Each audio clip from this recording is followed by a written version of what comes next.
તો good morning દોસ્તો, આજના બ્લોગમાં તમારું સ્વાગત છે। આજે હું ઉઠી ગયો હું ને ઉઠીને મને સવારના પોરમાં બેટ જડી ગયો હોય તો હું બેટથી રમવાનું ચાલુ કરી દીધું એમ અહીંયા કને બધાને કહું બોલ નાખો તો પછી હું મારું એમ તે વારા ફરતી બધા બોલ નાખે અને હું રમું રહું અહીંયા કને। અને ખાવા પીવાનું તો સાઈડમાં રહી ગયું। ખાવા પીવાનું તો આપણે સાંભળી જ નહીં, સવારના પોરમાં નાસ્તા પાણી કરવાનું જેને કરવું હોય કરે, નહીંતર કાંઈ નહીં। તો અહીંયા જોરાય ખાવા પીવાનું મૂકીને આપણે તો રમવા મંડી ગયા। પછી મામા આવ્યા એટલે આપણે બેનસે હાલ્યા ગયા ને અહીંયા કન લારીમાં બેસી ગયા। મામા લારી ઢેરેલા ને હું બેઠો ને મને એટલી મજા આવી ગઈ હતી ને ત્યાં કન બેનસે ખુલ્લામાં રમવાની। અહીંયા કને હાલો હાલો કરી રહ્યા ને અહીંયા કને હું ઢોલ વગાડું રહો।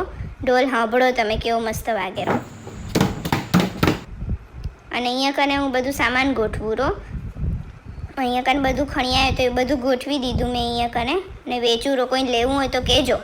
આજે આપણે ઘણી મસ્તી કરીએ તો આગળ નવા વ્લોગમાં તમને બતાવીશ। પાર્ટ 2 નેક્સ્ટ જોજો। સીતારામ, બાય બાય, જય શ્રી કૃષ્ણ। લાઈક ફોલો કરજો।